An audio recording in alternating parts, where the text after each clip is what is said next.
బట్టలనే కాదు చాలా వాటిలలో దీని ఉపయోగాలు ఉన్నాయి. మానవుడికి శరీరంలో కరిగిపోయే కుట్లు ఇస్తున్నారు కదా, అవన్నీ కూడా సిల్క్ తోటి తయారు చేస్తారు. ఎందుకంటే సిల్క్ దారం ఉన్న tissue animal tissue, plant tissue కాదు.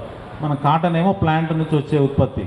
ఈ సిల్క్ మాత్రం ఒక పురుగు నుంచి వస్తుంది కాబట్టి దాని యానిమల్ అనాటమీ, హ్యూమన్ అనాటమీ సేమ్గా ఉండి ఈ టిష్యూస్ కూడా ఆ నిర్మాణ క్రమం కూడా మానవునిలో ఈ సిల్క్ వామ్ నుంచి కూడా సేమ్ వస్తున్నట్టు. అందుకనే మానవుని శరీరంలో కరిగిపోయే కుట్లు కూడా ఈ సిల్క్ దారంతో చేస్తారు. అట్లనే ఎక్కువ స్ట్రెంత్ కావాల్సిన ఫైబర్ ఈ షిప్స్లో కానీ, పారాచూట్ దారాల్లో కానీ, ఈ టైర్లలో ఉండే ఆ నైలాన్ థ్రెడ్లో దీన్ని కూడా కలిపి ఎక్కడైతే ఎక్కువ స్ట్రెంత్ కావాలో అక్కడ వాడుతూ ఉంటారు.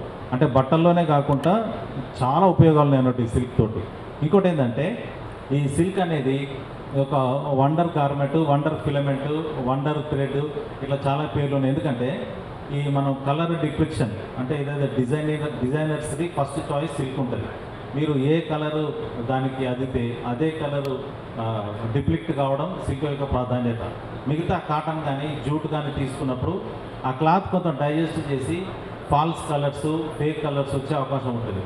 బట్ వేరే సిల్క్ వాడుతున్నప్పుడు మాత్రం పర్ఫెక్ట్గా వస్తుంది.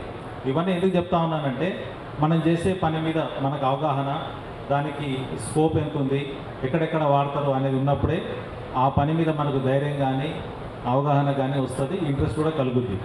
అయితే ఈ పట్టుకుల పెంపకం చూసుకున్నప్పుడు ఇందులో రెండు భాగాలు ఉంటాయి. ఒకటేమో అగ్రికల్చర్ సంబంధించి మల్బరీ తోట నిర్వహణ, రెండో అంశం వచ్చేసి పట్టు పురుగుల పెంపకం అన్నట్టు. అది ఇది రెండు సపరేట్గా ఉంటాయి. అంటే ఒక రకంగా చెప్పాలంటే అగ్రి ఎంటర్ప్రీనర్షిప్ పర్ఫెక్ట్గా కనిపించేది మన పట్టుపురుగుల పెంపకంలోనే.